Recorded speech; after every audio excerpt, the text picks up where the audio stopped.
peut acclamer pour le Seigneur? Voilà. Merci. Que le Seigneur vous bénisse. Ça, c'est pour le Seigneur. Amen. Que le Seigneur vous bénisse. Merci pour l'amour que vous témoignez à l'égard des hommes de Dieu, à l'égard de la parole. Nous allons nous tenir debout sans plus tarder parce que le temps est avancé. Ceux qui ont bien mangé ce matin, qui ont mangé le garba, vous êtes les plus heureux. Parce qu'on va durer aujourd'hui. Il y a beaucoup à dire. On va faire la première messe, la deuxième messe, la troisième messe.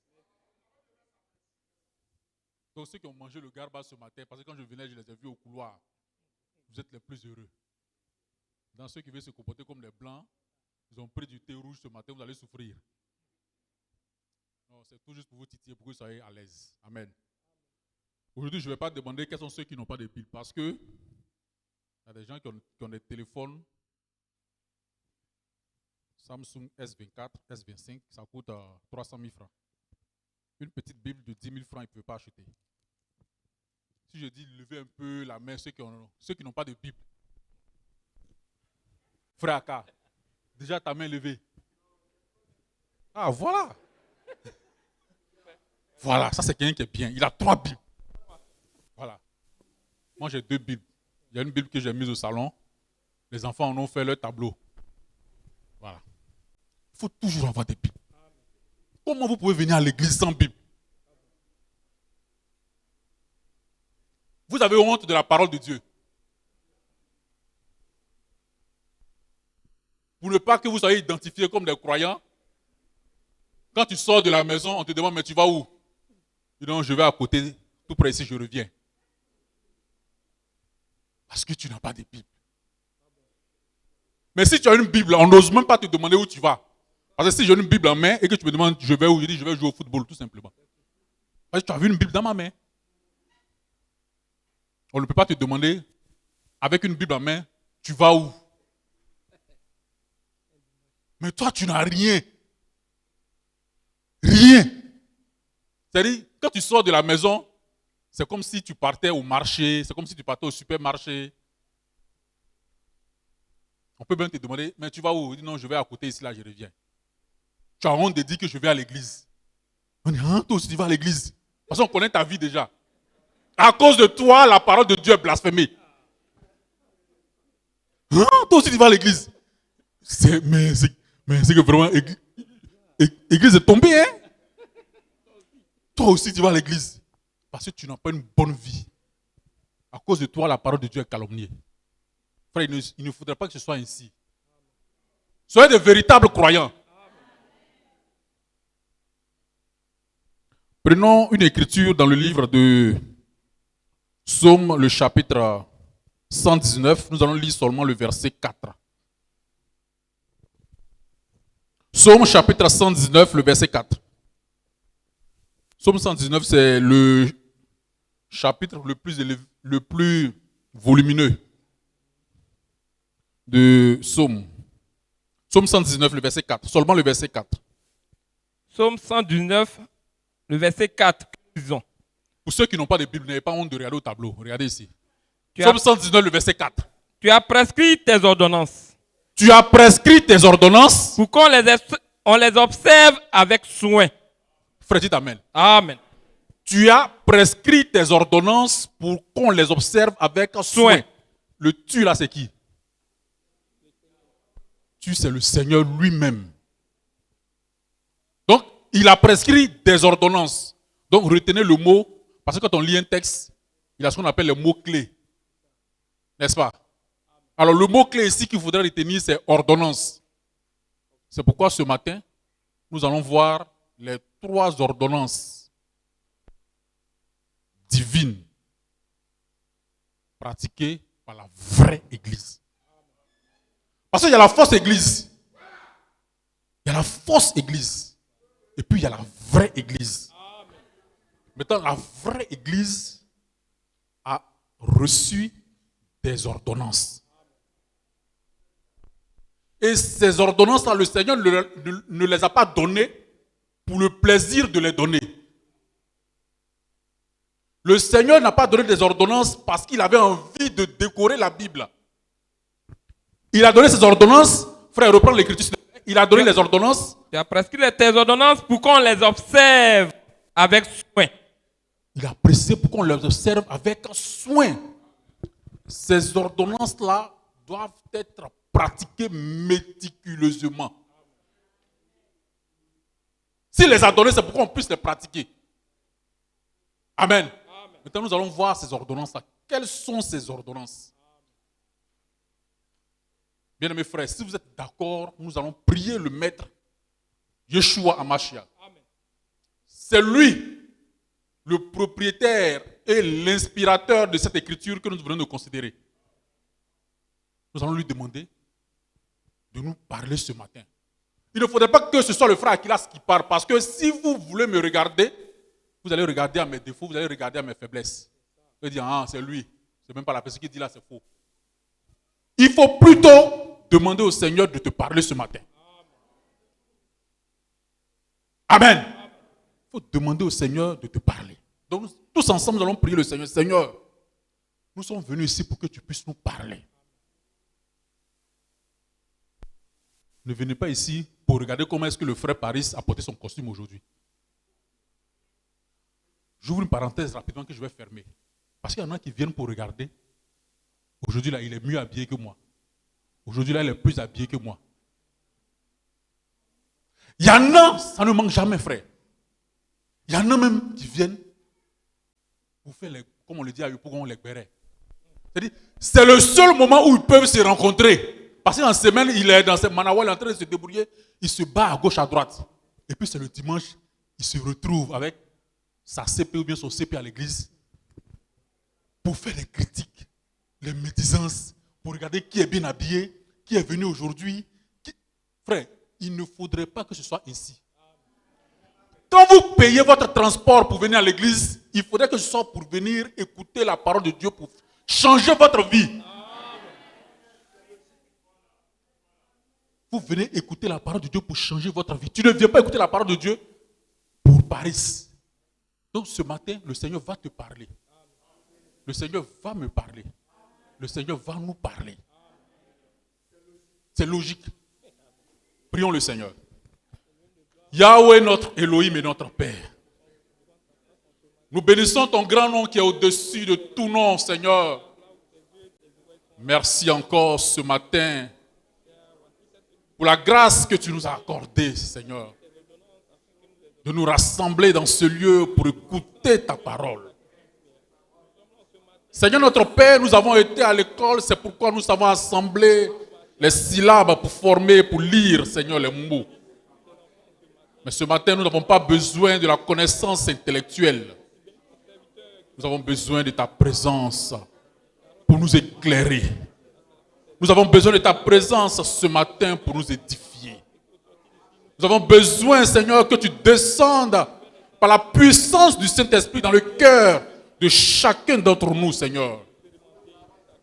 Ce matin, que toute opposition à ta parole soit chassée au nom d'Adonai Yeshua HaMashiach.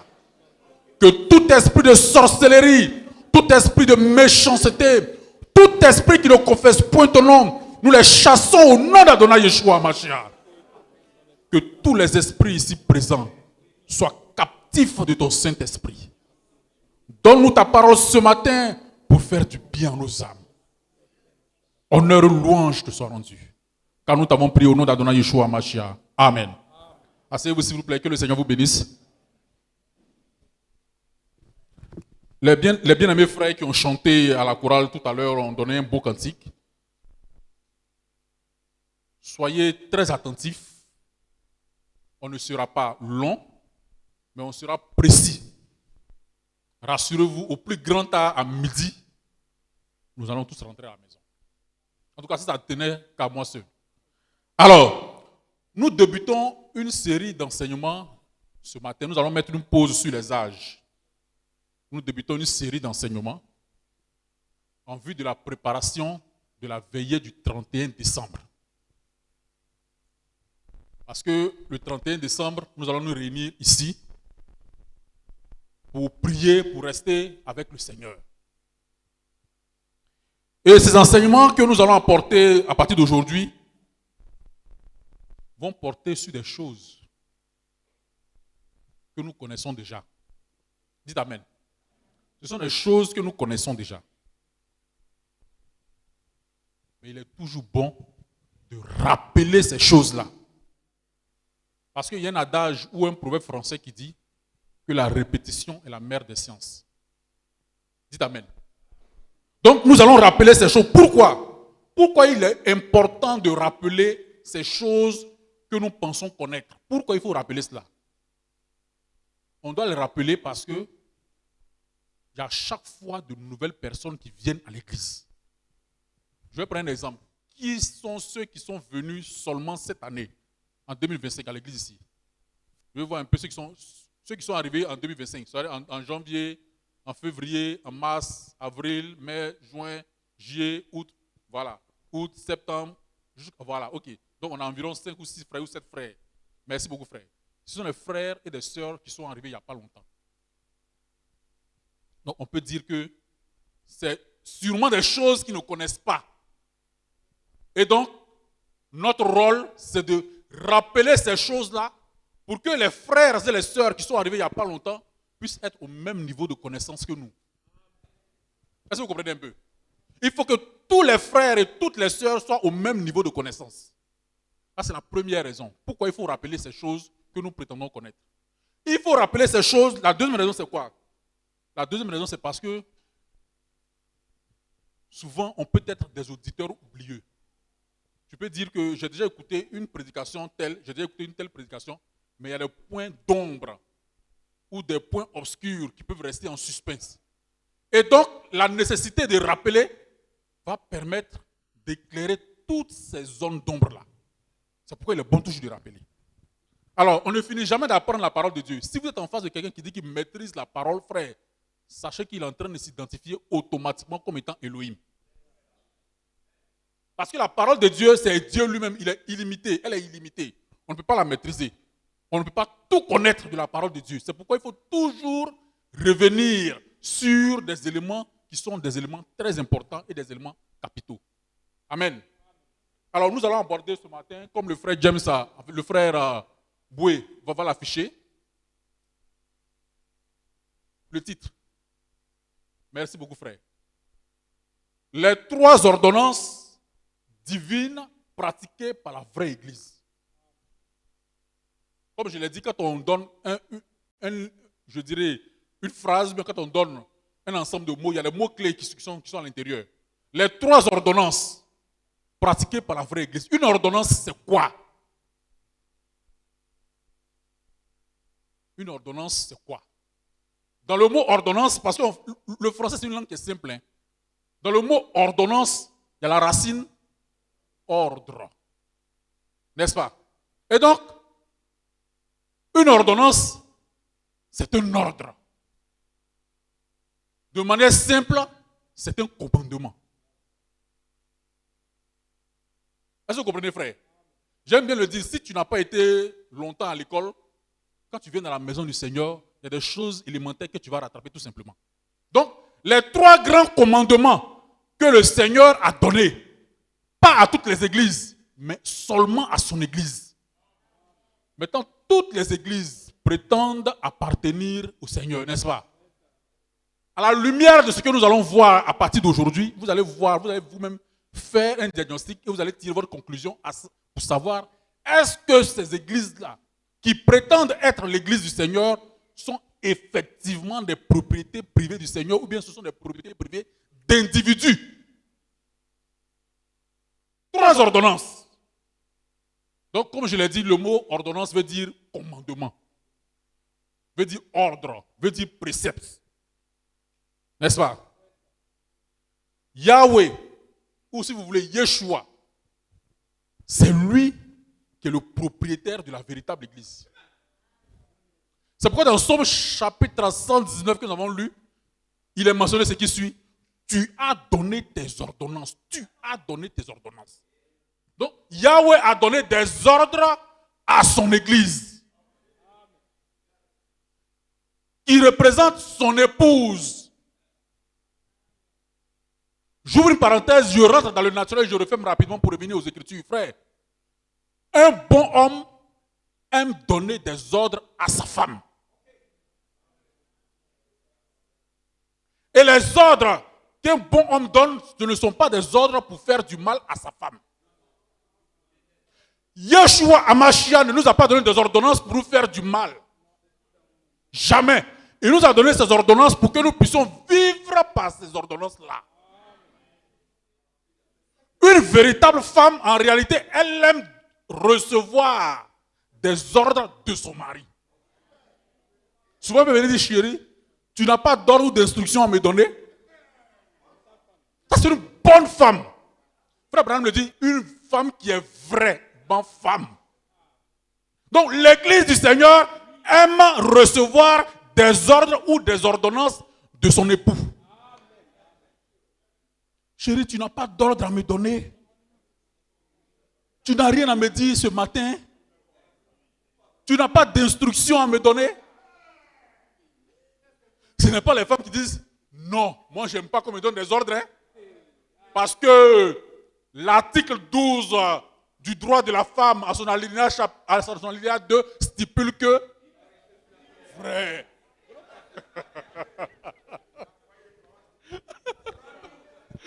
La Déclaration universelle des droits de l'homme,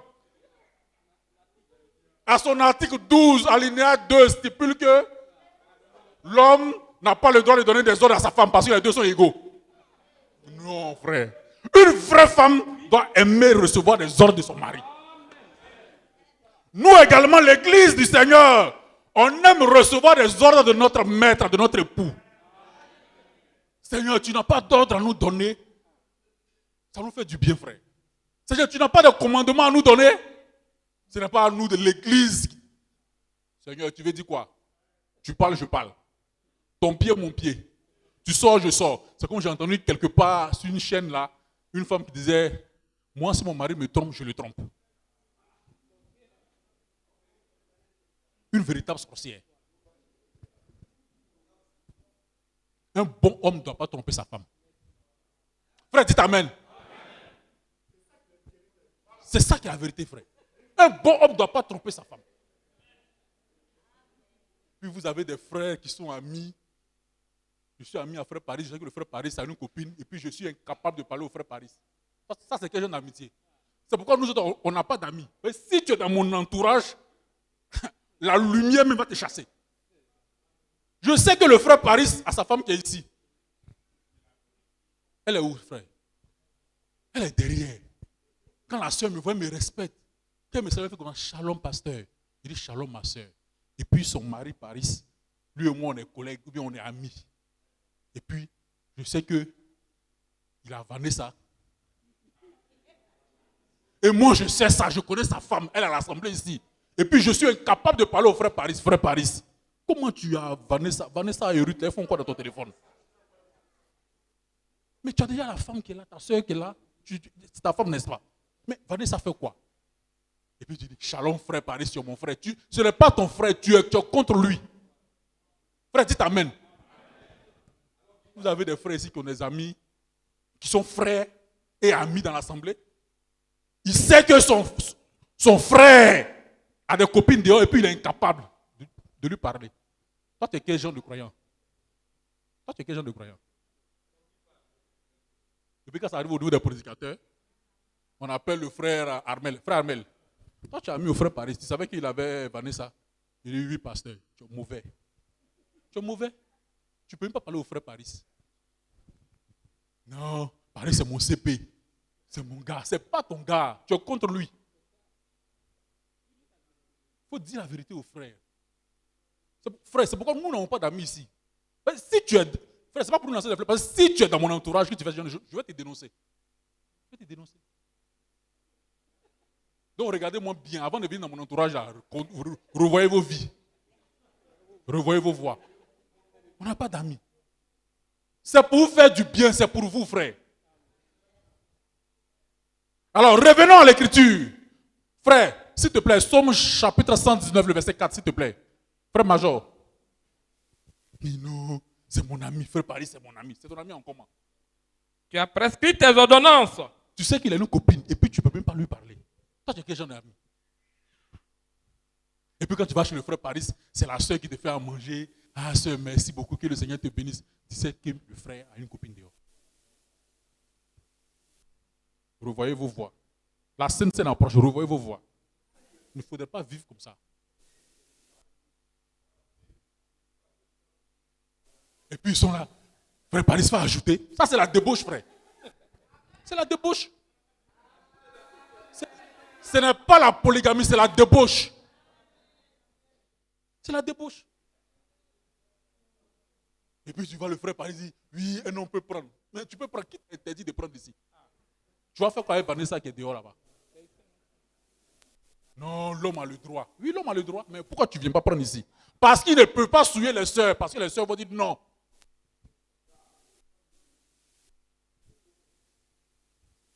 Frère, reprends Somme chapitre 119, verset 4. Verset 4. Tu as prescrit tes ordonnances. Aujourd'hui, on dirait que les sœurs là me supportent. Hein. N'est-ce pas, sœur? Acclamez un peu pour les sœurs.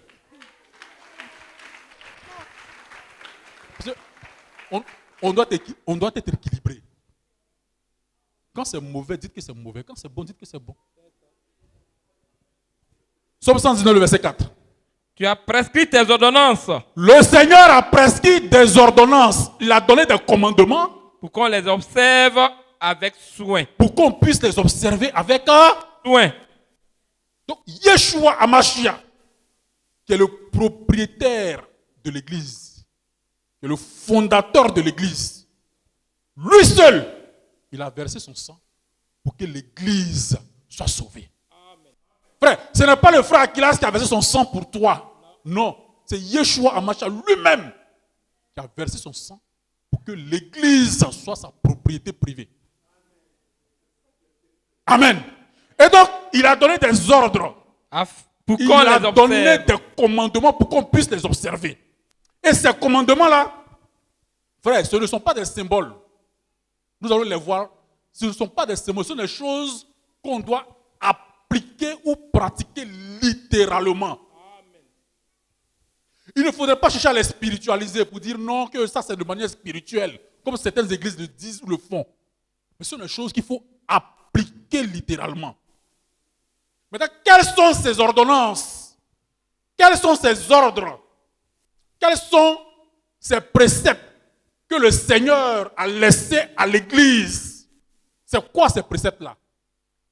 C'est quoi ces commandements? Qui doit les pratiquer? Et si on les pratique, qu'est-ce qu'il en découle là? Qu'est-ce qui va arriver en les pratiquant? Amen. Nous allons examiner ces trois ordonnances-là. Et par la grâce de Dieu, nous allons ressortir d'ici en étant bénis. Amen. 1 Corinthiens chapitre 11, le verset 23, s'il te plaît. Frère, si tu as la tradition du semeur ou bien, je ne sais pas, parole de vie, tu peux afficher. 1 Corinthiens 11, 23. Suivez très bien. Nous allons aller lentement, mais de manière sûre.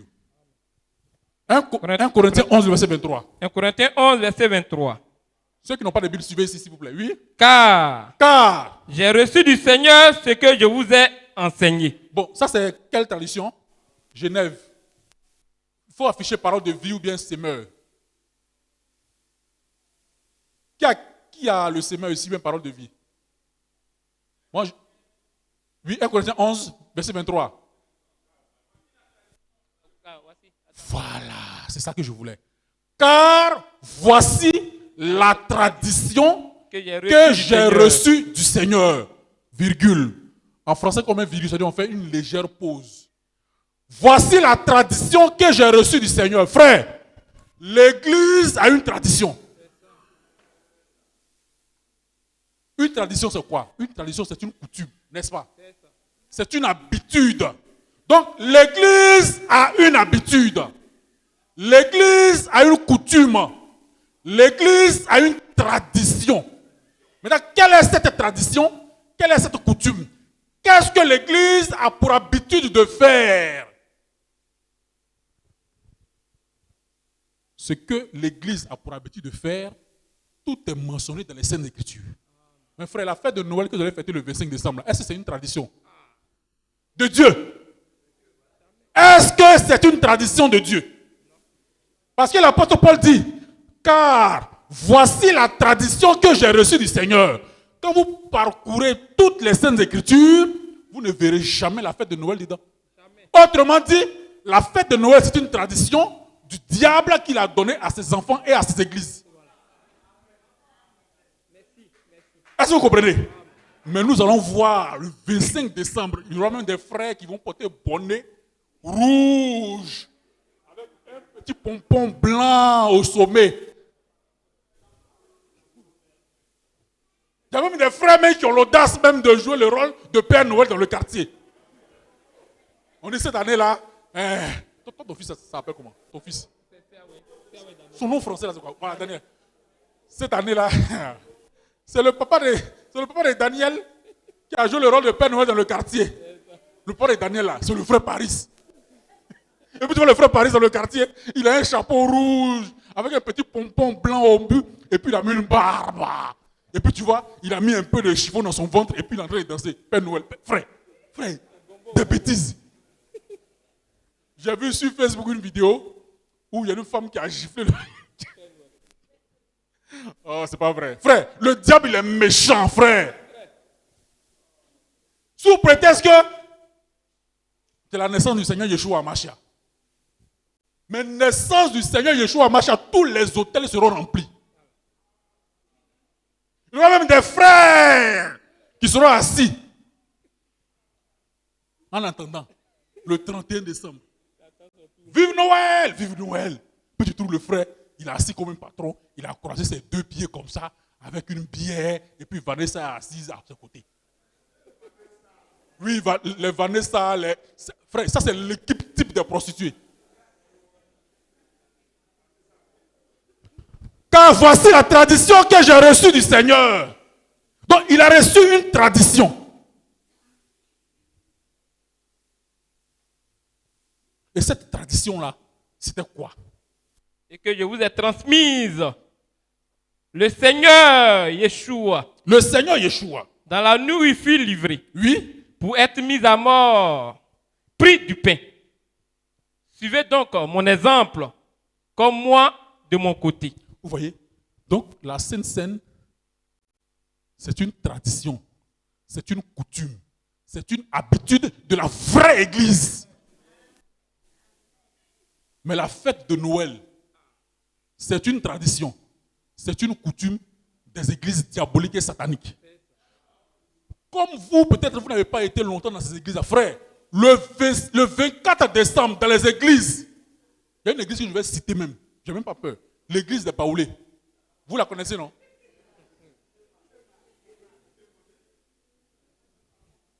L'église Collège moderne d'Abidjan.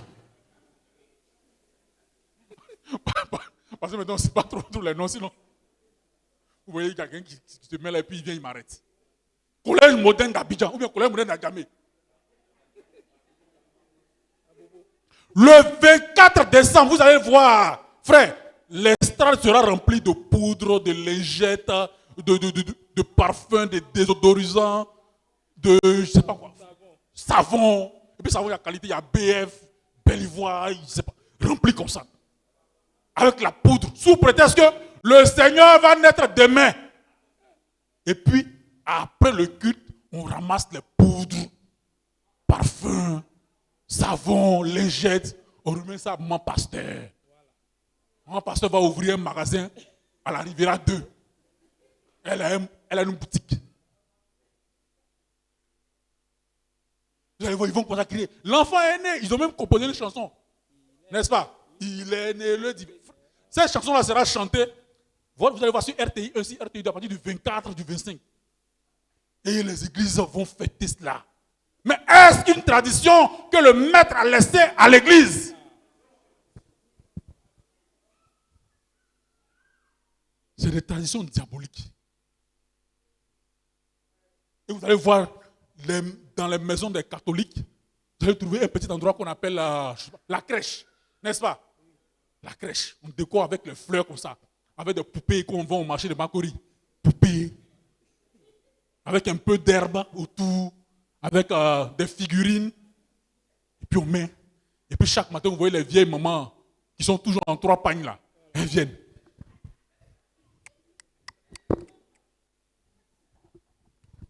On est venu saluer l'enfant Jésus qui est né. Frère, peut-être que vous n'êtes là. Frère, nous sommes sortis des familles catholiques. C'est vraiment une adoration diabolique. Peut-être que comme vous êtes né dans le message, bon, les Nathan là, ils n'ont pas connu ça. Frère, est-ce que Nathan a connu ça? De temps en temps, il faut l'emmener un peu à Saint-Jean. Il va un peu voir. C'est-à-dire, tu dis, mon fils Nathan, viens accompagner papa. Et puis, frère, tu l'emmènes un peu à Saint-Jean. Tu l'emmènes là-bas, tu dis, Nathan, regarde un peu. La statue de Joseph, statue de Marie, et puis Jésus au milieu. Puis vous allez voir, à partir du 24 décembre, ils vont décorer. Un peu de fleurs, un peu d'herbe, un peu de poupées. À côté, avec la lumière, ça change jaune, bleu, vert, rouge, jaune, bleu, vert, rouge. Avec un sapin. Frère, des choses diaboliques. C'est ce que vous allez voir à partir du 23. Mais ce n'est pas une tradition que le Seigneur a laissée à son église. Comme tradition, comme ordonnance, c'est la Sainte Seine. Première ordonnance. C'est pourquoi tout véritable enfant de Dieu qui ne participera pas à cette tradition, il se déclarera ennemi du sacrifice de Yeshua Mashiach à la croix. Ennemi. Amen. Oh, il ne faudrait pas que nous soyons des ennemis du Seigneur. Amen. Et donc le Seigneur a laissé une tradition. Frère, venons lire un peu ici ce que le frère Branham dit ici. Frère Major, la brochure, la communion. Tout ce que nous voulons dire ce matin, nous voulons les appuyer à partir des Saintes Écritures et à partir des citations du prophète Branham. Parce que pour vous qui êtes arrivés il n'y a pas longtemps, Dieu ne travaille pas au hasard. Dieu ne travaille pas en désordre. Dieu utilise des hommes à qui il confie une mission pour les gens de cette génération. Et ces gens à qui Dieu confie la mission, on les appelle des messagers. Et pour notre temps, pour notre âge, pour notre époque, le messager, le prophète que Dieu a utilisé, c'est le prophète William Marion Branham.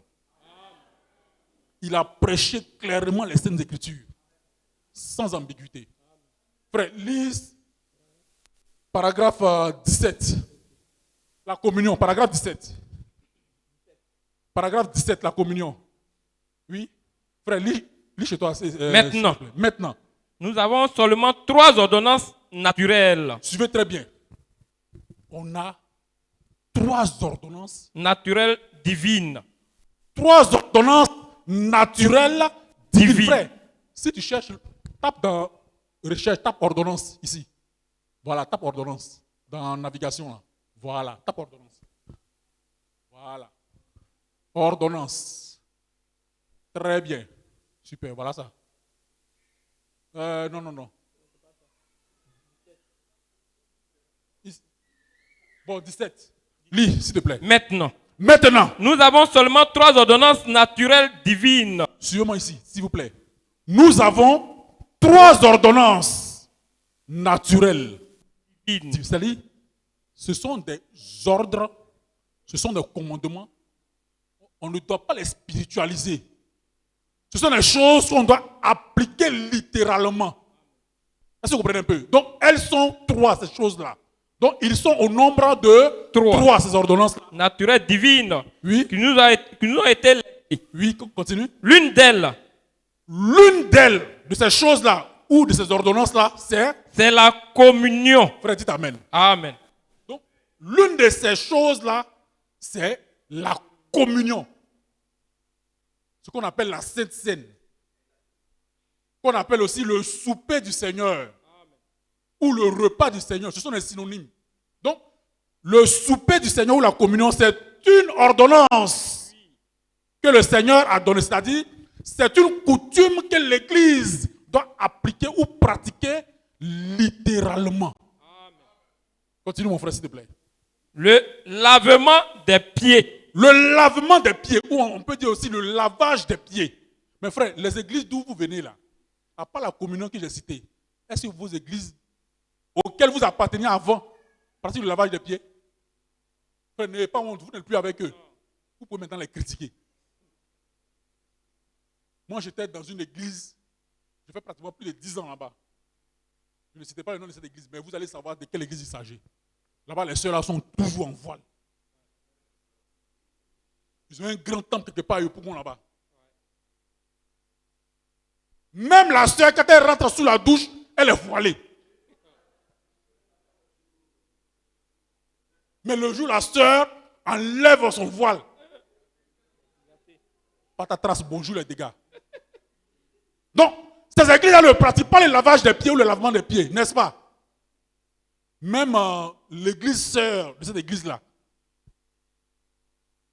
la cousine qui est remplie de baoulés de guérés, là-bas aussi, pas de lavement des pieds. Continue mon frère. Et le baptême d'eau. Donc, on a la communion, le lavement ou le lavage des pieds, et puis le baptême d'eau. Donc, ces trois ordonnances-là ne sont pas à spiritualiser. C'est-à-dire, ce sont des ordres qu'il faut appliquer littéralement à la lettre sans chercher à les spiritualiser. Frère, quand on doit baptiser quelqu'un, est-ce qu'on ne prend pas cette personne physiquement pour la plonger dans de l'eau? C'est la même chose aussi pour les deux autres ordonnances. Les choses doivent être faites. Continue mon frère s'il te plaît. Ce sont les seules trois choses. Ce sont les seules trois choses. C'est la perfection dans ces trois-là. Perfection dans ces trois-là. Vous voyez? Ce sont les seules trois ordonnances. Ce sont les seules trois ordonnances que nous avons. Autrement dit, ce sont les trois seuls ordres que nous avons. Nous comprenons bien que c'est ce qui a été institué par Saint Paul dans le Nouveau Testament. Et comme on l'a lu dans 1 Corinthiens 11, 23, frère, reprends l'écriture. L'apôtre Paul dit, j'ai reçu du Seigneur. Frère, 1 Corinthiens 11, 23. 1 Corinthiens 11, 23. Car j'ai reçu du Seigneur ce que je vous ai enseigné. Ça, c'est l'apôtre Paul qui parle maintenant. Il dit, ce que je vais vous enseigner là, je l'ai reçu du Seigneur. Donc,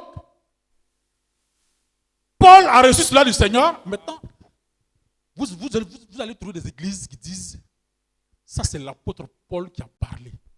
On s'en fout de Paul. Nous, on suit seulement le Seigneur. Frère, n'est-ce pas que souvent ils avancent ces arguments-là?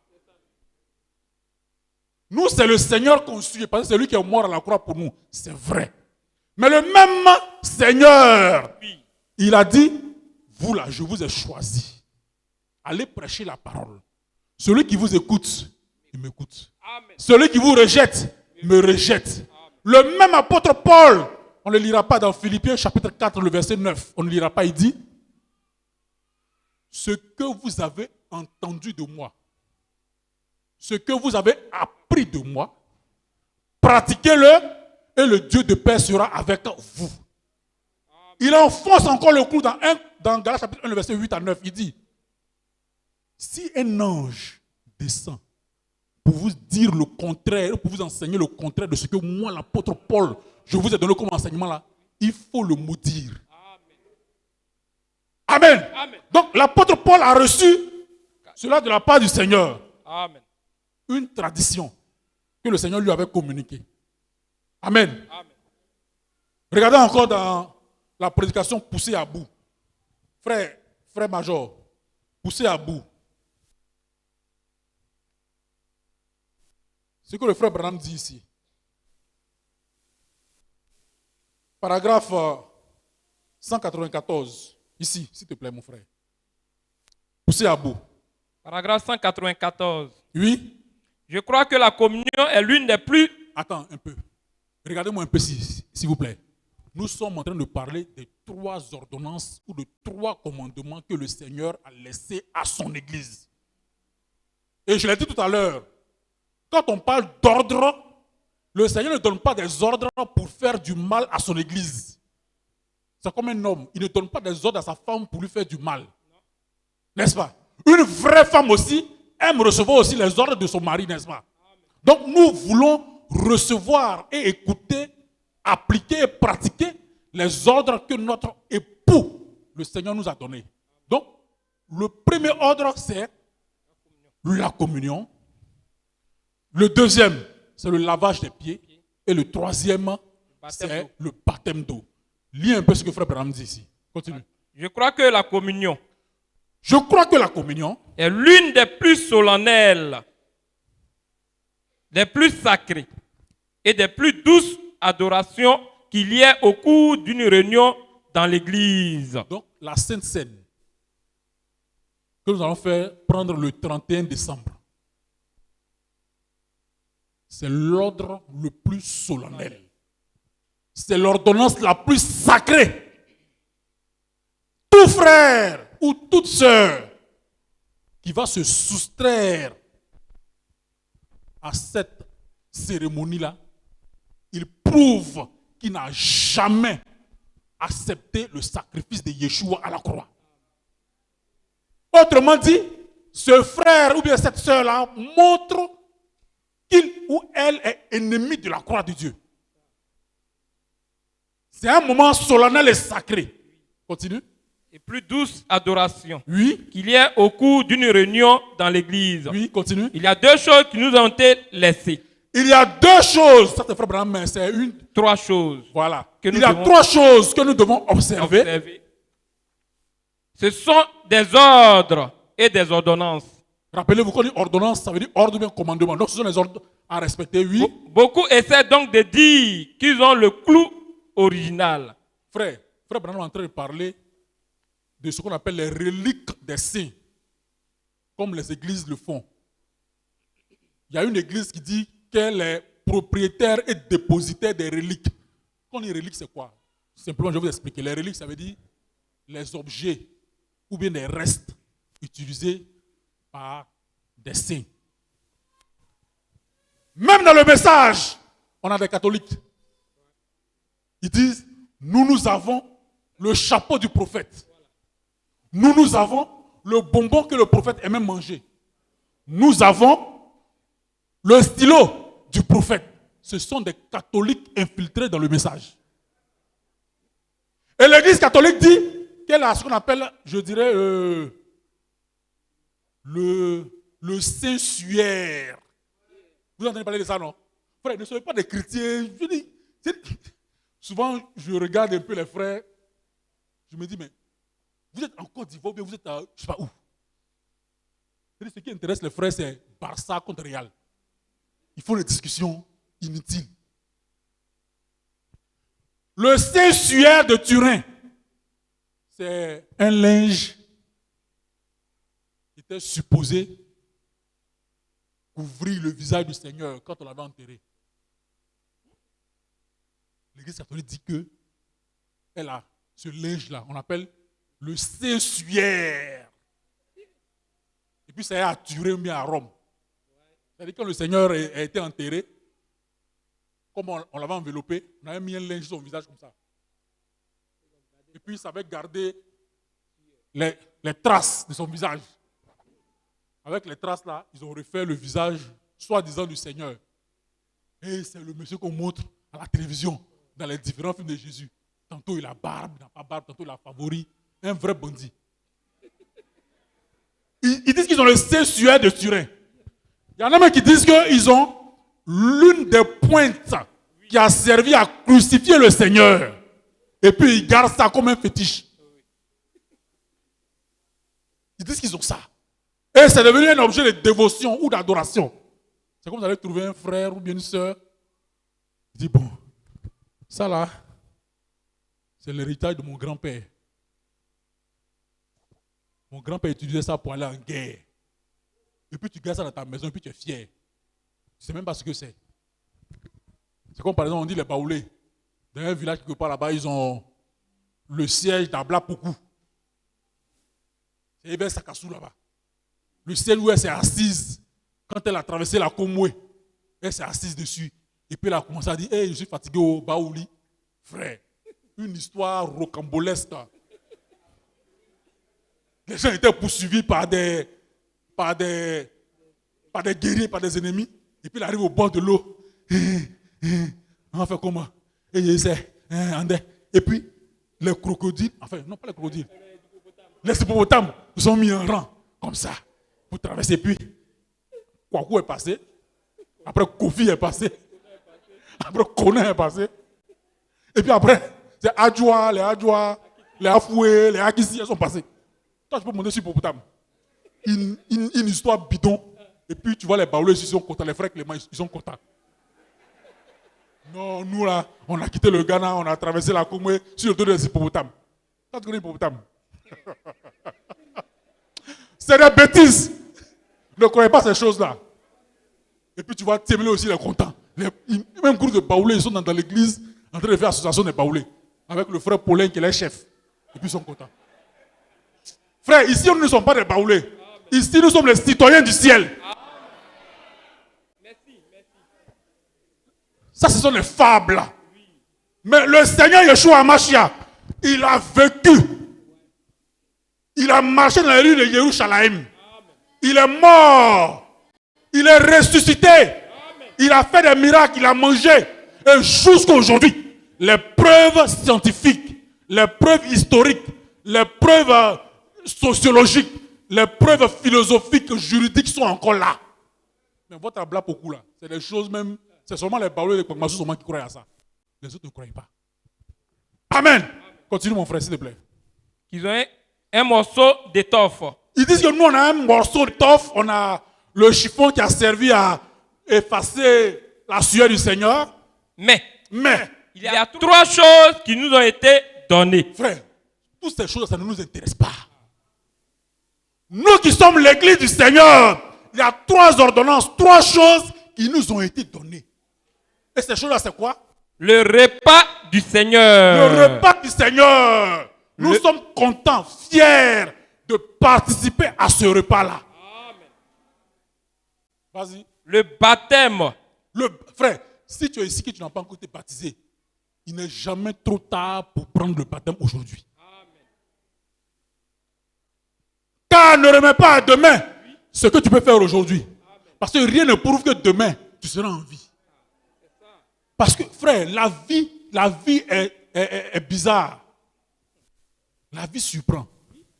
Je ne citerai pas le nom, mais le frère Alphonse saura de qui je parle. Il y avait quelqu'un, un grand artiste de renommée mondiale,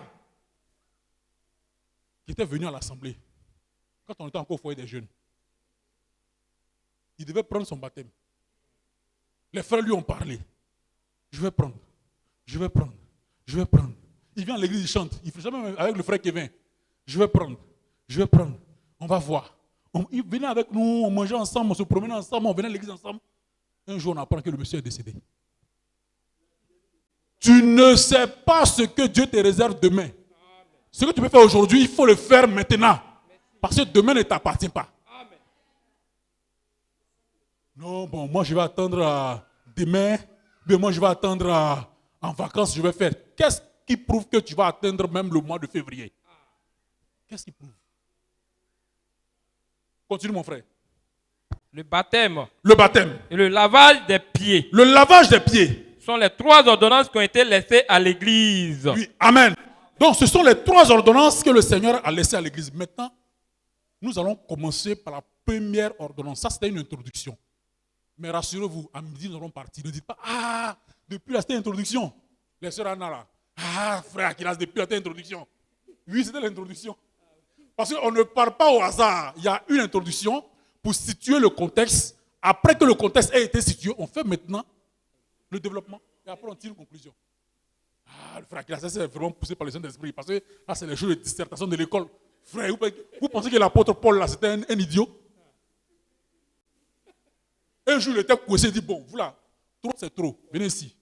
Moi là, je suis chef des pharisiens. J'ai étudié au pied de Gamaliel. C'est comme s'il disait aujourd'hui, frère Dibi dit, moi j'ai étudié à Harvard. Je ne suis pas n'importe qui. Ce n'est pas lycée moderne de tous les bleus.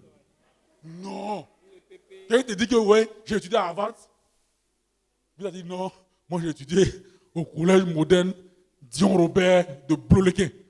Est-ce que c'est le même niveau? C'est pas la même chose. C'est pas la même chose. Alléluia! C'était pour vous détendre. On continue. Alors donc nous allons commencer par la première ordonnance. C'est le baptême d'eau. Après, si le Seigneur fait grâce, on va voir la deuxième ordonnance. Le lavage des pieds. Je commence comme ça parce que je sais ce que je suis en train de faire. Habituellement, on tombe directement dans la communion. Et pourtant, Le lavage des pieds, c'est important. Le baptême d'eau, c'est aussi important. Mais on n'en parle pas. Aujourd'hui, par la grâce de Dieu, nous allons en parler. Et puis, si on n'a pas terminé, nous avons foi que le Seigneur va nous parler. Amen. Nous allons commencer par le baptême d'eau. Le baptême d'eau, c'est quoi?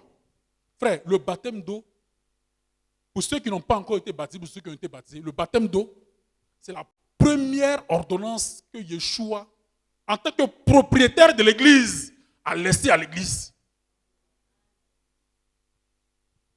Le baptême d'eau, c'est la première ordonnance. C'est comme quand vous voulez construire une maison. Vous faites d'abord les fondations, n'est-ce pas? Tu fais d'abord une bonne fondation. Et puis ensuite, tu peux maintenant placer les autres murs.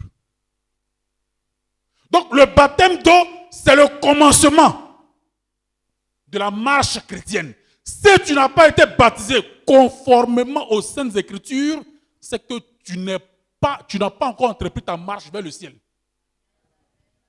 C'est le début, c'est le commencement. C'est par là qu'on commence, le baptême d'eau. Et beaucoup de frères, beaucoup de sœurs ont une vie chrétienne bizarre, infructueuse. Parce qu'ils ont mal commencé avec le Seigneur. Tu vas dire, mais comment est-ce qu'on peut mal commencer avec le Seigneur? Tu peux mal commencer avec le Seigneur, comme je l'ai dit, si tu n'as pas fait un baptême correct.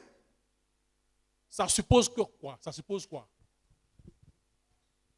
Avant tout baptême, d'abord, il faut que ce soit la parole qui te soit prêchée. Et que lorsque la parole a été prêchée, toi-même tu as été touché. Est-ce que vous comprenez un peu, frère? Viens lire Actes chapitre 2, s'il te plaît. Sinon, Actes chapitre 2, le verset 37. Sinon, on dirait que c'est le frère qui l'a certainement inventé. Frère, après la prédication de la parole de Dieu, Actes chapitre 2, le verset 37. Oui. Après avoir entendu ce discours. Donc, ils ont entendu. Donc, il faut que la parole de Dieu soit prêchée correctement. Ils eurent le cœur vivement touché. Donc, la parole touche le cœur. Et il dit à Pierre et aux autres apôtres. La parole te convainc que tu es dans l'erreur. Un frère. Et puis, toi-même, tu poses la question. Que ferons-nous? Pasteur, frère, qu'est-ce que je dois faire? Et puis, on te dira, tu dois d'abord te faire baptiser. Pierre leur dit. Attends, ce n'est pas... On ne t'a pas prêché la parole.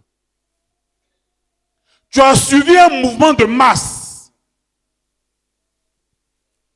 Comme le frère Paris et moi, on est de tous les bleus, et qu'il a pris son baptême, c'est un guéri, alors moi aussi, je vais le suivre, je vais prendre aussi mon baptême. Un mouvement de masse. Tu n'as même pas été touché par la parole. Non, comme c'est mon frère, et qu'on est ensemble, c'est mon gaza, alors je vais aussi prendre le baptême aussi. Tu n'as même pas été touché par la parole. Non, comme c'est mon mari qui est venu dans leur église là, il m'a dit de prendre le baptême. Moi aussi, j'ai pris le baptême. Comme mon papa est pasteur, alors si je ne me fais pas baptiser, c'est pas bien. Ils m'ont dit que le fils du pasteur n'est pas baptisé. La fille du pasteur n'est pas baptisée. Donc, je vais prendre le baptême parce que mon papa est pasteur. Je vais prendre le baptême parce que mon patron est dans l'église. Si je ne prends pas le baptême, il va me renvoyer demain le lundi. On est dans un groupe d'amis. Chaque dimanche, on va manger au pourri-pourri. Tout le monde est baptisé. Il faut que moi aussi, je me fasse baptiser. Est-ce que la parole de Dieu t'a touché? Frère Armel, comme c'est l'église de mon papa, il s'appelle Armel, il chante à l'église. Il chante bien. Alors moi aussi, je vais prendre mon baptême. Mais est-ce que tu as été convaincu par Dieu? Donc, beaucoup de frères sont comme ça. Beaucoup de sœurs sont comme ça.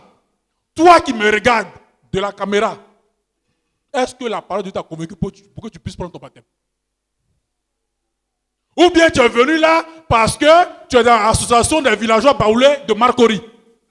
Pourquoi? Comme le frère Paulin a pris son baptême, moi aussi je dois prendre mon baptême. Comme le frère Noé a pris le baptême, moi aussi je prends mon baptême. C'est une affaire de moi aussi, moi aussi, moi aussi. Est-ce que la parole de Dieu t'a convaincu? Donc beaucoup sont comme ça dans les églises. Et ce sont ceux-là qui créent plus de problèmes dans l'église. Parce qu'ils n'ont pas été touchés par la parole de Dieu. Ils ont fait ce qu'on appelle du suivisme moutonnier. Ils ont suivi des gens comme ça. Parce que ma maman s'appelle Reza, elle chante à la chorale, alors je dois venir aussi à l'église. Ou bien c'est la sœur Reza qui menace. Si tu ne prends pas ton baptême là, tu ne manges plus à la maison. Est-ce que la parole de Dieu t'a touché? Est-ce que tu as été convaincu? Ou bien on t'a forcé? Voilà comment est-ce que vous pouvez démarrer de manière malsaine et maladroite votre marche vers le ciel. Et ça, c'est pas bon. Amen. Amen. Il faut que vous-même vous soyez convaincus par le Saint-Esprit. Et vous avez ce genre de personnes qui sont dans l'église. Ils vont même prendre la Sainte Seine avec nous. Minuit. Quand ils entendent dehors, boum, boum, elle fait l'artifice, chua, chua. Puis il crie, janvier, janvier. Et puis le frère paraît sur son gaza, il fait 2 coups de tête. Bonne année, année de paix, prospérité. Ils sont dans l'église, hein. Prospérité, bonheur, succès, réussite. Quelle a fini de faire ça là? Minuit 2. Il a disparu. Rendez-vous décembre 2026. Vous allez voir, le 31 décembre, ça sera plein à craquer ici. On n'aura même pas de place. Il y a un coup au diacre. Il y a un coup. Vous allez voir, ils sont ici, la sera plein comme ça. Et puis c'est ceux qui boivent beaucoup le vin. C'est-à-dire, ils viennent se rattraper. Il a fini de manger le pain, il a fini de boire le vin. Il a donné 2 coups de tête à ses gazas. Il a disparu. On ne le voit plus. Ceux-là, ils n'ont pas été convaincus par le Saint-Esprit. C'est le mouvement qu'ils ont suivi, c'est la masse. Il ne faudrait pas qu'il soit ainsi pour vous, frères. Il ne faudrait pas, frère. Amen. Et donc, le baptême, c'est une affaire personnelle, frère. 1 Pierre chapitre 3, le verset 21. Frère, si tu peux afficher dans le CME bien parole de vie. 1 Pierre chapitre 3, le verset 21.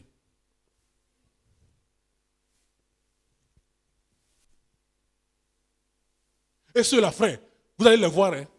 Quand on va aller... Frère Branham m'a montré que la communion, c'est le moment le plus sacré et le plus solennel. N'est-ce pas? C'est le moment le plus sacré et le plus solennel. Vous allez voir le 31 décembre, en haut. Il vient tout en riant. C'est comme on dit là. Lavage des pieds. Lavage des pieds. Tu comprends pas quoi? Gauche ou à droite? On prend ça là d'abord. Frère, moi j'ai vu ça. Je parle des choses que... Je suis à la chaise, je ne peux pas mentir. Je vois des choses comme ça. Et puis je suis arrêté, je dis, mais attends. Ce gars-là, est-ce que c'est 25 plus 25 faut 50 francs? Un moment solennel et sacré. Vous devez venir en priant. Parce que cette soirée-là, ça a été la soirée la plus difficile que notre Seigneur a vécue. En réalité, c'est nous qui devrions aller à la croix. Mourir parce que nous sommes fautifs. Mais il a accepté de mourir à la croix pour nous. Puis tu vois, le frère vient. C'est comment? Et puis même, il choisit même celui qui doit laver ses pieds. Il regarde. Ah, c'est un gars de Poi. Ah, Champi, viens, tu as bourré mes pieds là. Moi, je vois et j'en parle. Frère, nous autres là, c'est-à-dire, je suis avec l'ancien et puis je suis en même temps avec vous. J'ai dit, genre, il y a un ancien président qui disait, moi j'aime le peuple là. J'aime la masse. Il a dit, là, c'est un gars de Ndotré. C'est les gars, ils sont bizarres. Hein. Sylvain, c'est mon gars. Viens t'abourer mon pied, tu commences à quoi? À gauche ou à droite? Et puis Sylvain s'est dit, bon, tout dépend de toi, mon gars, c'est comment? Il ne vient même pas en priant. Vous allez le voir par la suite. Frère Branham dit que tu dois venir en priant. Parce que le Seigneur a accompli une œuvre salvatrice. Pour nous qui étions condamnés. In extremis, c'est nous qui devons clouer à la croix. Tu viens avec des blagues là. Ah, au-delà, c'est comment? Si le pain là même là, l'ancien m'a coupé beaucoup même. Il coupe beaucoup, hein. Jacques, ça veut payer beaucoup de vin même. Après cette au-delà, on va se truquer. Des irrégénérés. Si tu veux boire ton vin, la Bible dit, n'avez-vous pas de maison pour boire? Allez boire chez vous là-bas. Ne viens pas à l'église pour s'enivrer. Continue mon frère s'il te plaît. 1 Pierre 3, verset 21. 3, 21. Cette eau. Donc il parle du baptême. L'eau était une figure du baptême. Au temps de Noé, quand le déluge est venu sur la terre, Frère Branham explique que la terre également avait reçu son baptême d'eau. La terre également, en ce temps de la fin, recevra son baptême de feu. Amen.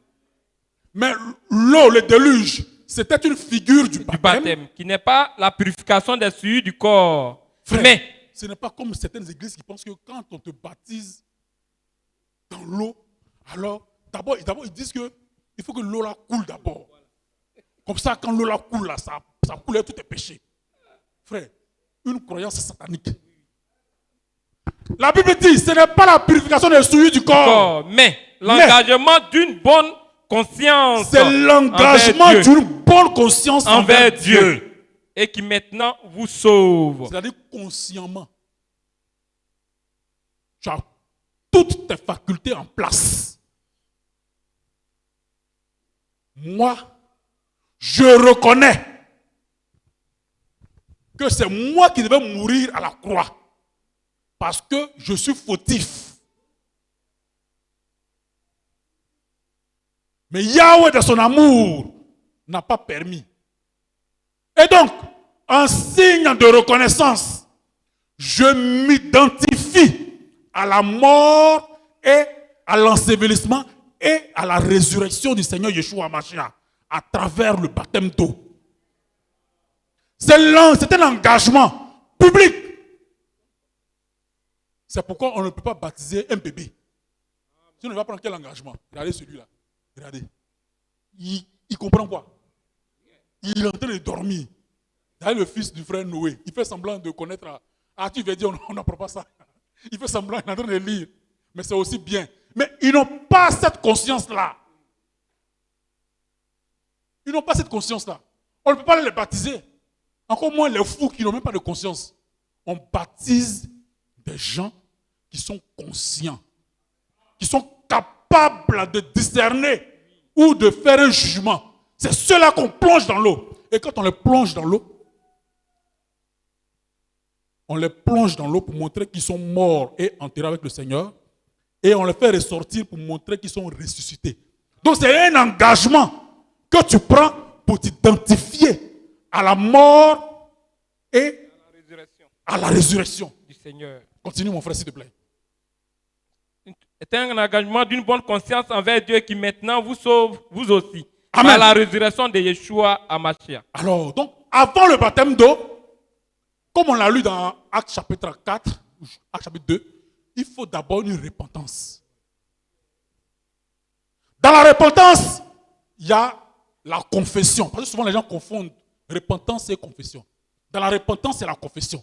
La confession, c'est de dire, de proclamer, de confesser, Seigneur, c'est moi qui devais mourir, c'est moi qui suis fautif, c'est moi qui suis mauvais. Mais je te dis merci parce que tu es mort à ma place. Et j'accepte ce que tu as fait en faisant comme toi, en m'identifiant à ce que tu as fait. par les eaux de baptême. Et cela vient après que le Saint-Esprit ait touché ton cœur. Est-ce que vous comprenez un peu? Ce n'est pas les histoires de première année de catéchèse, deuxième année de catéchèse, troisième année de catéchèse. On fait composition. Si tu es recalé, tu attends l'année prochaine. Des bêtises. Ça n'existe même pas dans la Bible. Et donc ce matin, si tu n'as pas encore pris le baptême conformément aux Saintes Écritures, il n'est jamais trop tard pour rectifier le tir. Il n'est jamais trop tard pour bien faire. Amen. Donc tu t'identifies à la mort du Seigneur Yeshua Mashiach. Tu reconnais que c'est lui qui est mort pour toi. Frère, Romains chapitre 6, le verset 3 à 4. On a encore 30 minutes. Romains 6, verset 3 à 4. Romains chapitre 6, le verset 3. Ignorez-vous, frères, Oui. ignorez-vous que nous tous qui avons été baptisés en Yeshua Hamashiach, Auriez-vous oublié?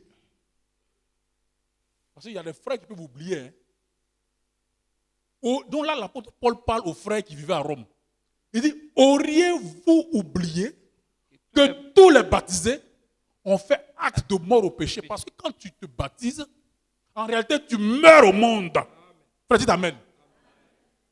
Ailleurs, l'apôtre Paul dit que nous sommes morts au rudiment du monde. Frère, quand on dit que tu es mort au monde, ça veut dire que le monde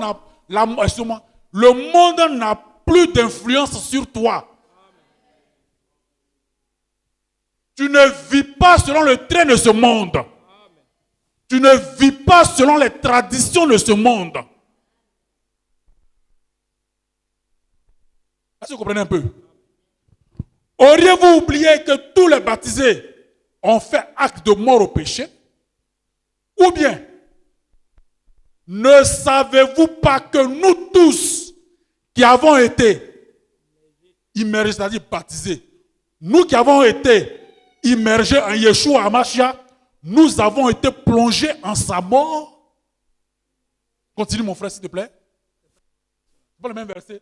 Lis chez toi. par le baptême. Par le baptême. Nous avons donc été ensevelis avec lui. C'est ce que nous expliquions tantôt. Par le baptême, tu t'identifies à la mort, à l'ensevelissement et à la résurrection du Seigneur Yeshua Mashiach. Voilà le sens du baptême. Mais est-ce que les églises que nous fréquentions dans le passé, c'était comme ça? Le baptême, c'était plutôt même une forme de concurrence. Les gens se faisaient baptiser par mimétisme. Les gens se faisaient baptiser à cause de quelque chose. Il faut qu'on sache que moi aussi je suis baptisé. Que chez nous aussi on a mis bâche. Par le baptême, nous avons donc été ensevelis avec lui. Afin de partager sa mort. Afin de partager sa mort. C'est pourquoi la mort et le monde n'ont plus de pouvoir sur nous. Amen. Vous trouvez un frère qui dit qu'il est baptisé. Et puis, tu regardes sa vie d'avant le baptême et sa vie d'après le baptême, il n'y a pas de différence.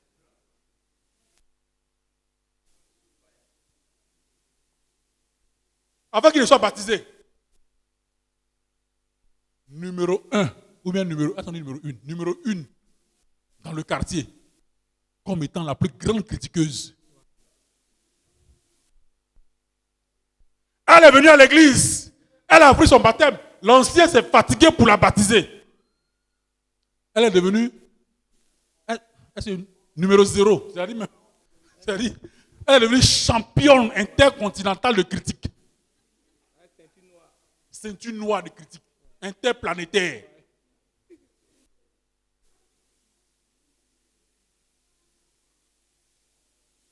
Et elle là, quand elle vient à l'église, elle s'assoit au fond. Là, elle voit tout le monde. Quand tu rentres, surtout si tu as une soeur, elle va comme ça.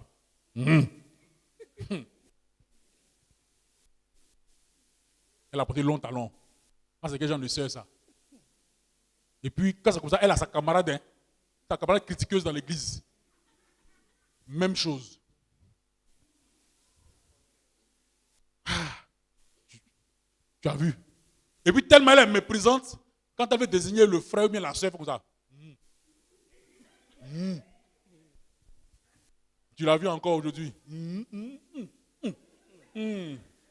On dit de ne pas critiquer. Mais tu es en train de critiquer comme ça. Aujourd'hui, le frère qui l'a même. Il dit pour moi critiquer. Il y a même. Depuis, on dit, il chante là même. Il s'assoit maintenant avec effet. Leur église là, c'est devenu dans notre église. C'est nous notre église. Ok. Ce n'est pas ton église aussi. C'est notre église. C'est comme il y a quelqu'un qui a dit à quelqu'un, votre église de polygamie là. Mais tu fais quoi ici? Tu crois pas? Maman, merci beaucoup. Tu crois pas, mais tu fais quoi ici? Jack Daniel, ouvrez bien un peu la porte là. Ceux qui ne croient pas là. Tapis rouge.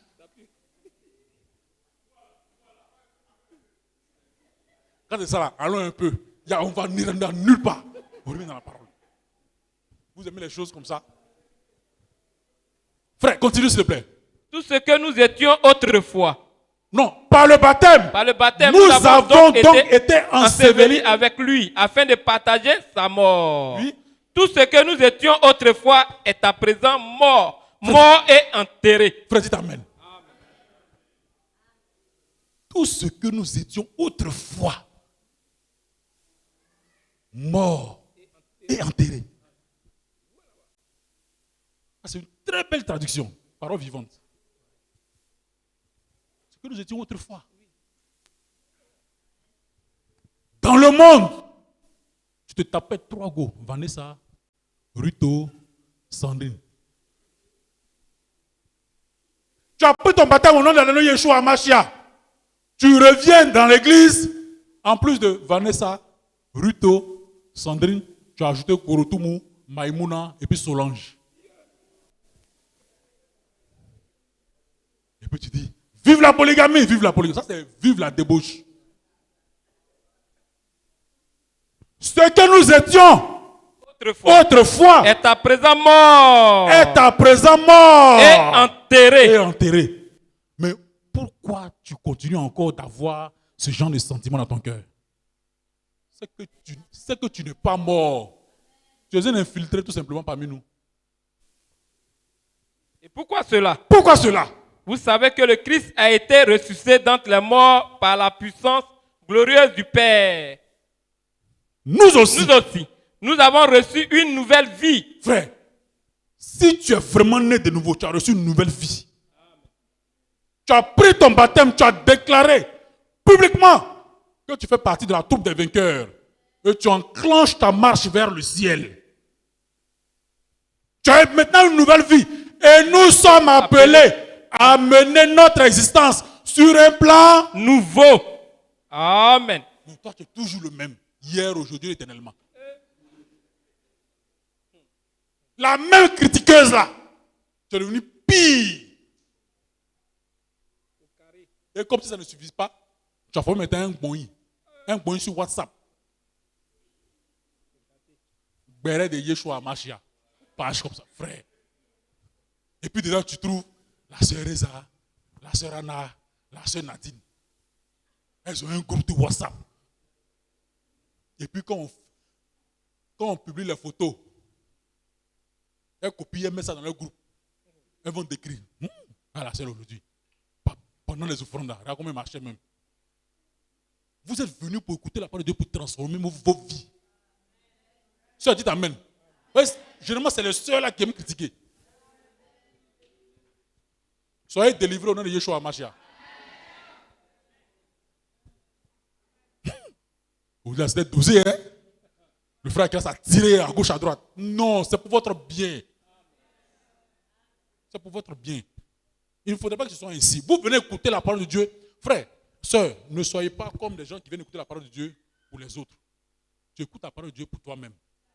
Et si tu es ici que la parole de Dieu n'a pas pu te transformer, c'est où ça va te transformer encore? Où est-ce que tu vas écouter cette parole pour te transformer? C'est comme un canard. Tu verses de l'eau sur un canard, il n'est jamais mouillé. Soyez de véritables croyants, de véritables croyantes. Amen. Frère, continue s'il te plaît. C'est fini? Amen. Alors donc, Jean 13, le verset 4 à 17. On finit par là. Il me reste 20 minutes. Donc ça, c'était le baptême d'eau. C'est l'expression extérieure que quelque chose s'est passé dans ton cœur. Tu prouves devant le diable. Tu prouves devant Dieu et les anges. Tu prouves devant les hommes que quelque chose s'est passé dans ton cœur. Frère fidèle, quelque chose s'est passé dans ton cœur. Et donc tu prends le baptême d'eau en reconnaissant ce que le Seigneur a fait pour toi. Et tu mènes une nouvelle vie. Ça, c'était le baptême d'eau.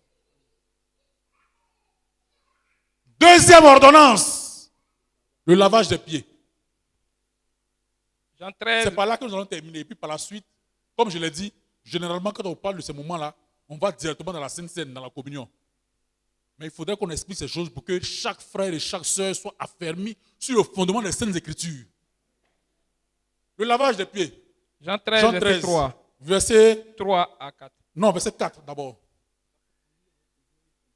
Oui, vas-y, mon frère. Verset 3. Yeshua, qui savait que le Père avait remis toutes choses en ses mains, et qu'il était venu d'Élohim, et qu'il s'en allait à Élohim, se leva de table, ôta ses vêtements, et prit un linge dont il se saignit.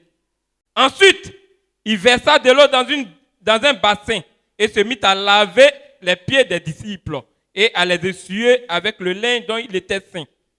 Il vint donc à Simon-Pierre, et Pierre lui dit, « Toi, Seigneur, tu me laves les pieds. » Yeshua lui répondit, « Ce que je fais, tu ne le comprends pas maintenant, mais tu le comprendras bientôt. » Pierre lui dit, « Non, jamais tu ne me laveras les pieds. » Yeshua lui répondit, « Si je ne te lave, tu n'auras point de part avec moi. » Simon-Pierre lui dit, « Seigneur, non seulement les pieds, mais encore les mains et la tête. » Yeshua lui dit, « Celui qui est lavé n'a besoin que de se laver les pieds pour être entièrement pur.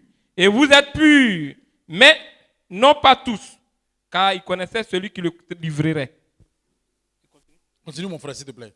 Il connaissait celui qui le livrait. C'est pourquoi il dit, « Vous n'êtes pas tous purs. » Après qu'il leur eut lavé les pieds et qu'il eut pris ses vêtements, il se remit à table et leur dit, « Comprenez-vous ce que je vous ai fait? » Est-ce que vous comprenez ce que je viens de faire?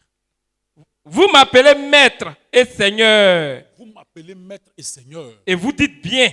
Et vous dites bien, c'est vrai. Car je le suis. Je suis vraiment maître. Je suis vraiment le Seigneur. Oui. Si donc, je vous ai lavé les pieds, moi le Seigneur et le maître. Est-ce que vous comprenez cette partie-là? On va s'arrêter là et puis je vais vous expliquer.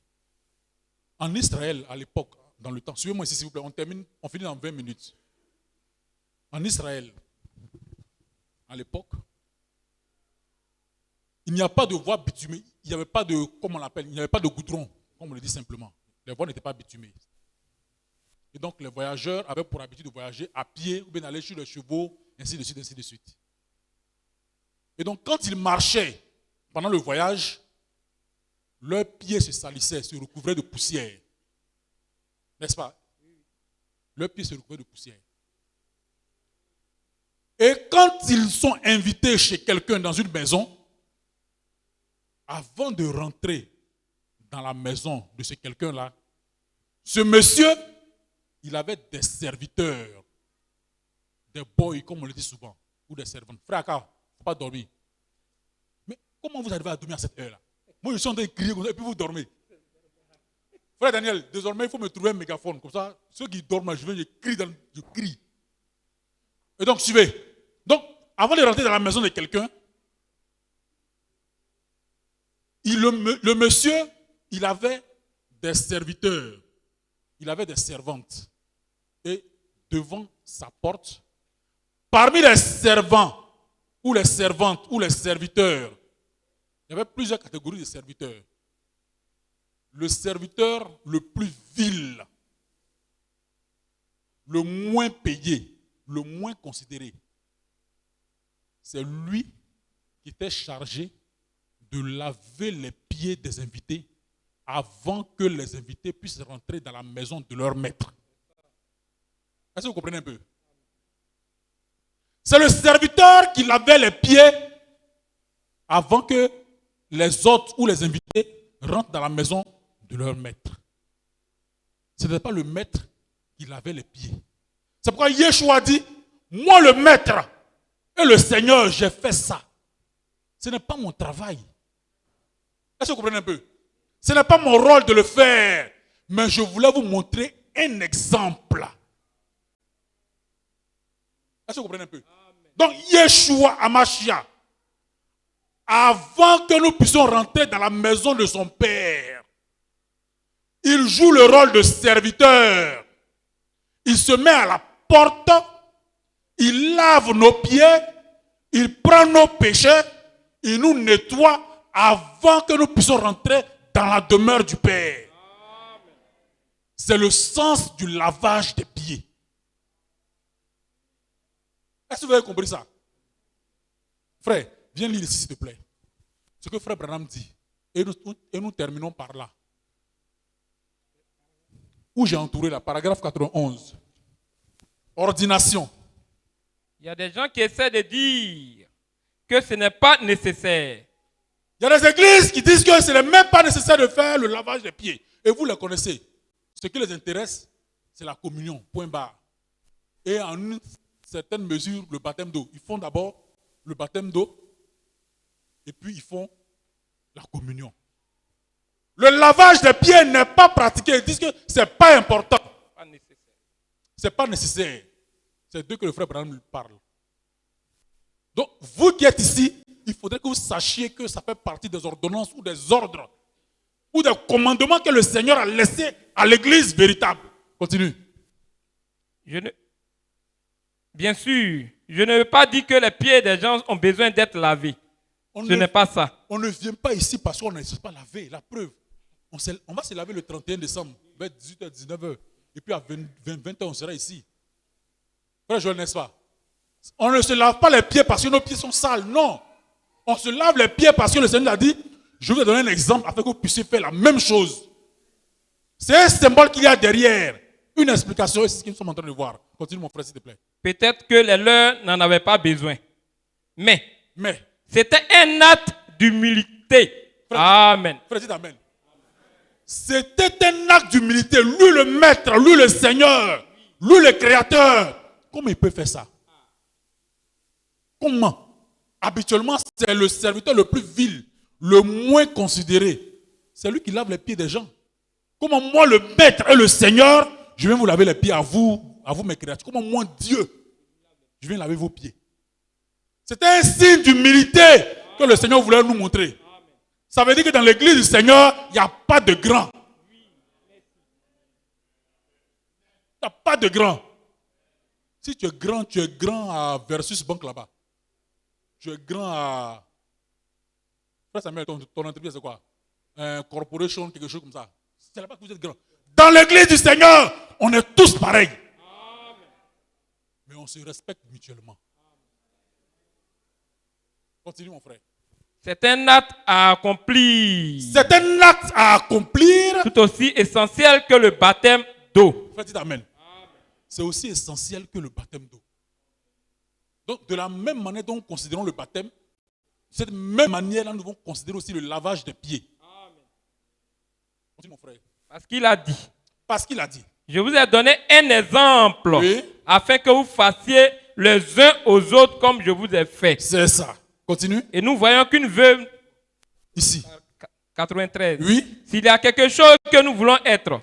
S'il y a quelque chose que nous voulons être. C'est ça. C'est ça. Humble. Humble. Parce que le secret de la puissance, c'est dans l'humilité. Amen. Pas question de dire, tu sais qui je suis? Tu sais qui je suis? Moi, j'ai un bac plus 18. Je ne suis pas n'importe qui, on n'est pas la même chose. Hein. Ce sont les choses du monde. C'est important dans le monde, mais dans l'église du Seigneur, on est tous frères. C'est pourquoi tu peux trouver un frère ici qui est directeur général, tu l'appelles frère. Tu trouves un autre frère qui est manawa au port, tu l'appelles aussi frère. C'est pourquoi frère Branham dit que le titre le plus élevé dans le royaume des cieux, c'est le titre de frère. Amen. Pas question de dire, d'appeler quelqu'un papa. Moi, je connais mes enfants. En comment papa? On est tous frères. On est tous sœurs. Mais cela ne veut pas dire qu'il faut manquer de respect aux frères âgés. Non. Parce que dans le message aussi, il y a cette propension à l'impolitesse. Tu vois une sœur, comme maman Awa, maman Marie-Thérèse.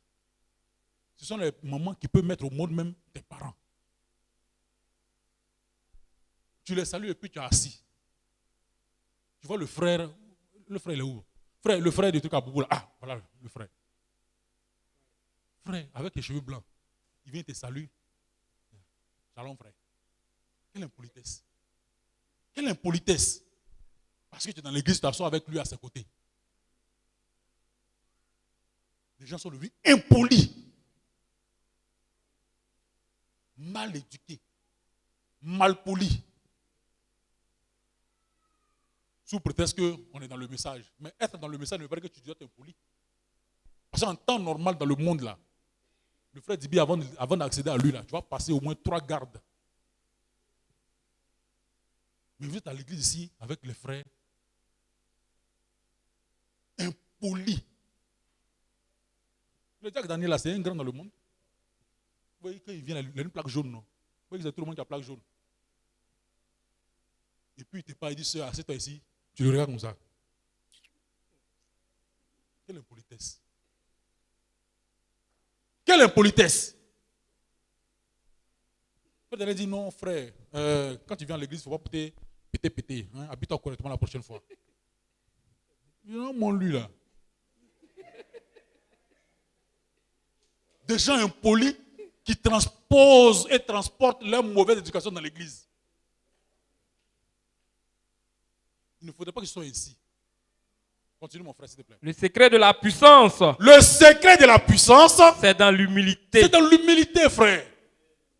Et vous êtes toujours heureux Oui. quand vous ressortez de ces choses Oui.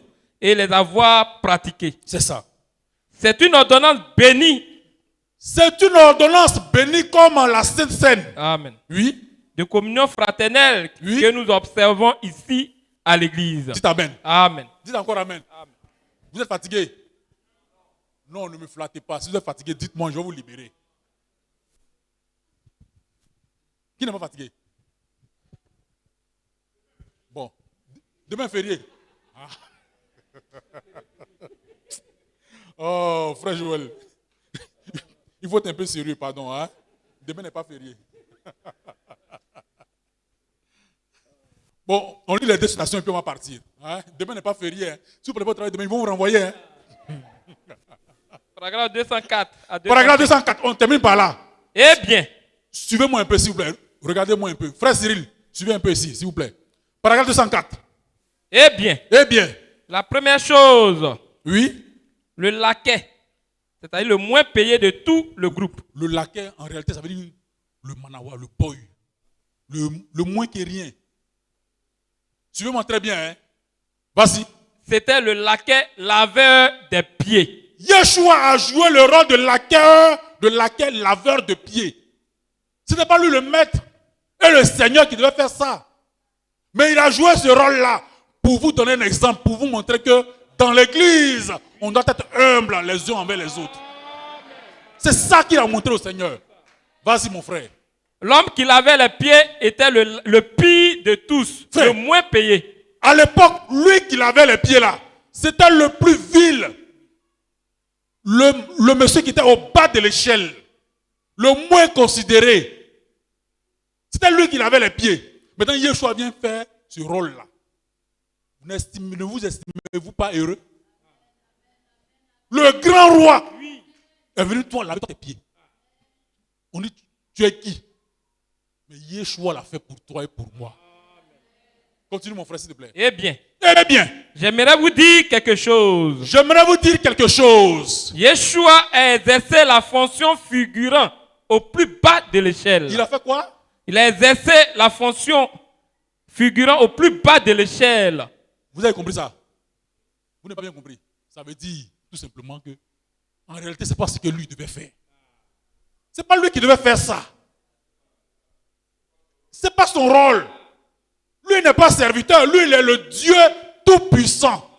C'est pourquoi il a dit au début, vous m'appelez maître et seigneur.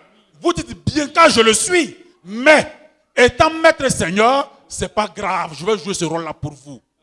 C'est un exemple qu'il a donné à chaque frère et à chaque sœur. Frère, les croyants sont les hommes les plus heureux. Parce que Dieu a pris votre place.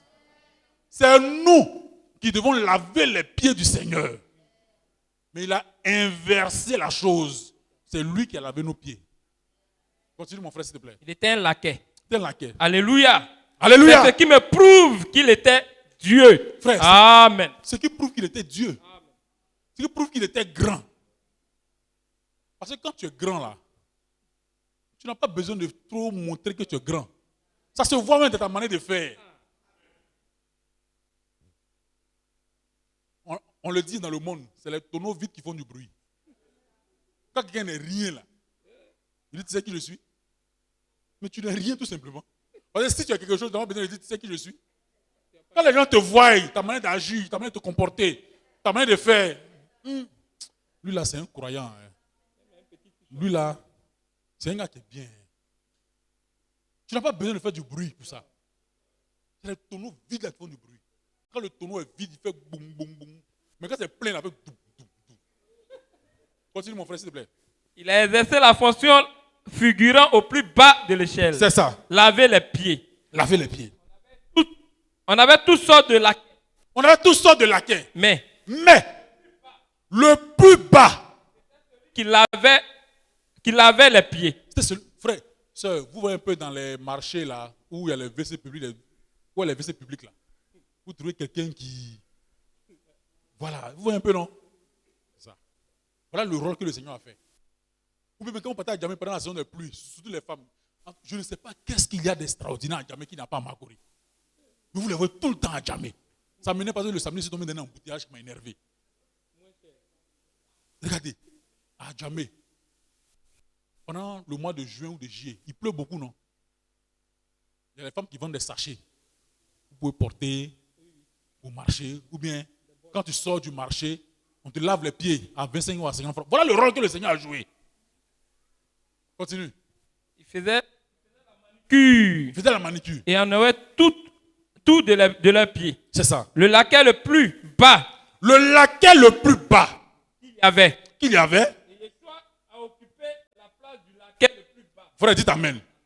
Yeshua a occupé la place du laquais le plus bas. Oui. Alors, vous êtes si raide que vous ne pouvez rien faire pour lui. Frère, vous devenez tellement empesé, vantard, orgueilleux, que quand la parole de Dieu passe, on dit par exemple, il faut qu'on puisse cotiser pour la télévision. Il y en a qui sont désintéressés. On dit, il faut faire telle chose pour le Seigneur. Votre église là, on n'est pas dedans. Tu es ici et puis tu dis notre église. Et puis quand il parle avec mépris. Hein. Votre église là, on cotise trop. Moi j'ai trop donné. Tu es sûr que tu as trop donné. Si tu n'as pas, tu te tais. Tu dis, Seigneur, je n'en ai pas. Aide-moi la prochaine fois à donner. Et ceux qui vont donner pour le moment là, il faut les bénir. Mais quand on parle de cotisation, fin d'année là encore, on a Noël à préparer. Je dois donner l'argent à ma maman. Je dois donner même l'argent à mon oncle là, qui a bloqué. Je ne sais même pas si c'est lui qui veut même mélanger ta vie. Je ne sais même pas. Viens donner l'argent à l'église. Continue. Mais il a occupé le niveau le plus bas pour vous. Yeshua a occupé le niveau le plus bas pour vous. Il était le laveur des pieds. Il était le laveur de pieds. Pensez-y. Pensez-y, frère. Le roi de gloire est devenu le laveur des pieds. Frère, n'est-ce pas merveilleux? Vous m'appelez maître et seigneur. Je le suis. Mais je jouerai le rôle de laveur de pieds pour vous. Ce n'est pas mon rôle. Mais je le ferai pour que vous puissiez rentrer dans la maison de mon Père. Si je ne vous lave les pieds, vous ne pourrez pas rentrer dans la maison de mon Père. Donc acceptez que je le fasse. Il dit à Pierre, accepte. Si je ne fais pas ça là, tu n'auras pas de part avec moi. Et Pierre, ayant compris l'urgence, il a dit, Seigneur, tu as lavé mes pieds, je vais accepter, mais tu as aussi lavé ma tête. Il avait bien compris. Continue mon frère. Le roi de gloire est devenu le laveur des pieds pour vous montrer l'humilité. Frère, dites Amen. Amen. Et vous donner un exemple. Tu vas prendre les pieds du frère Noé. Tu vas laver ses pieds. On dit pieds. On n'a pas dit cuisses, on dit pieds. Parce que quelque part,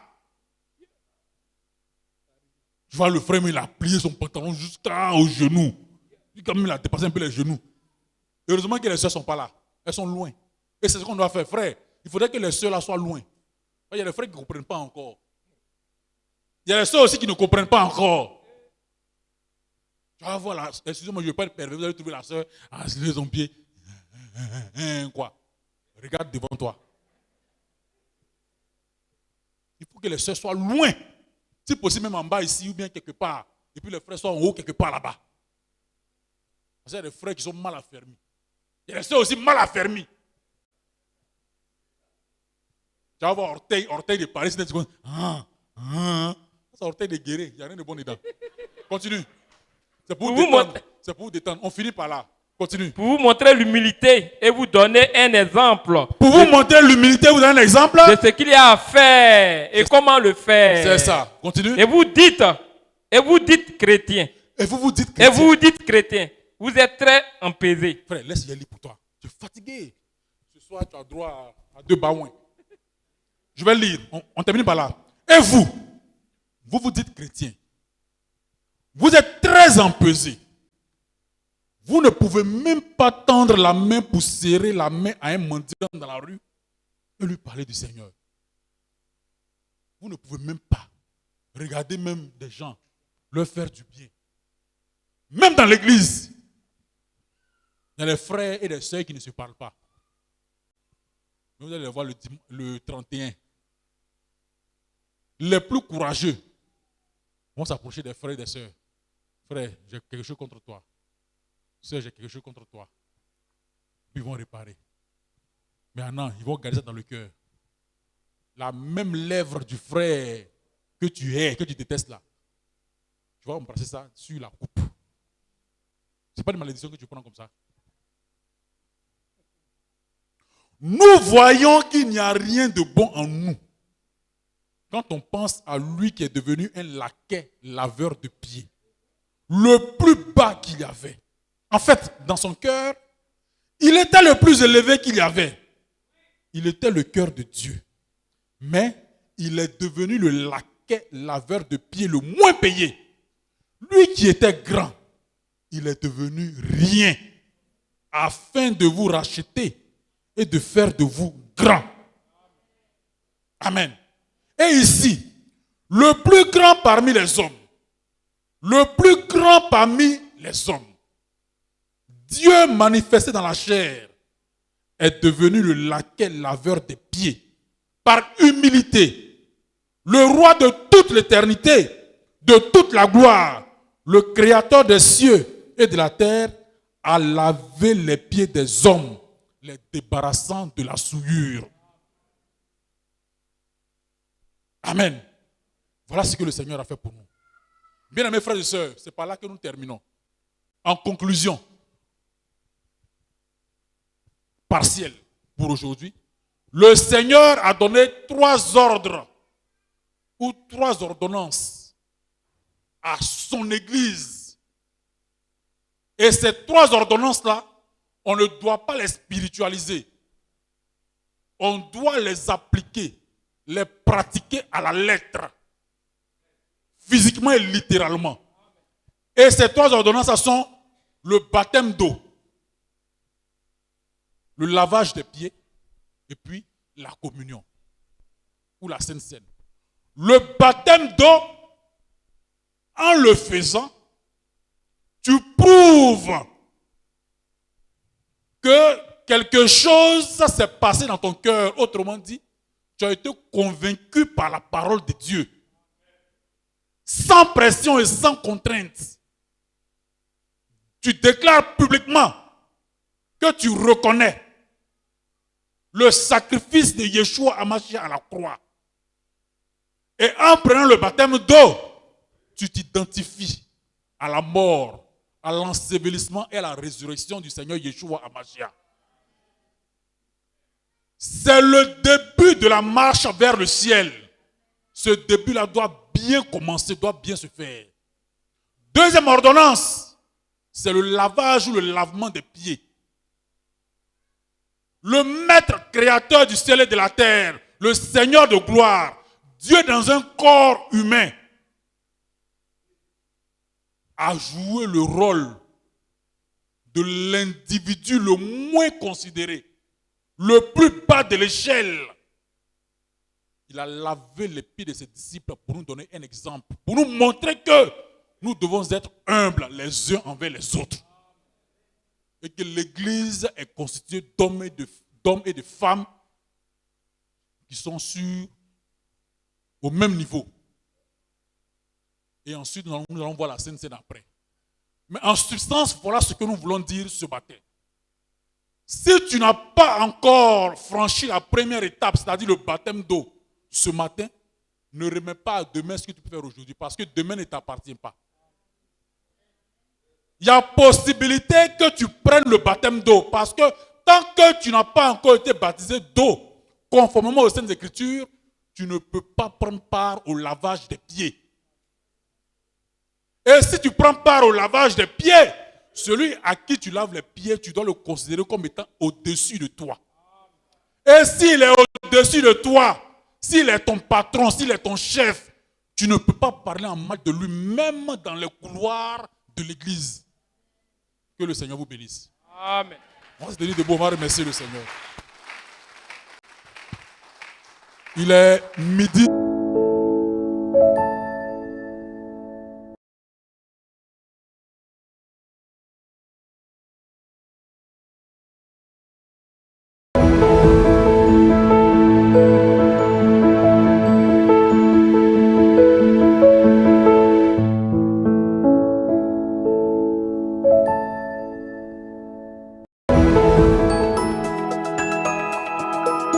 Yesha TV, préparons la seconde venue.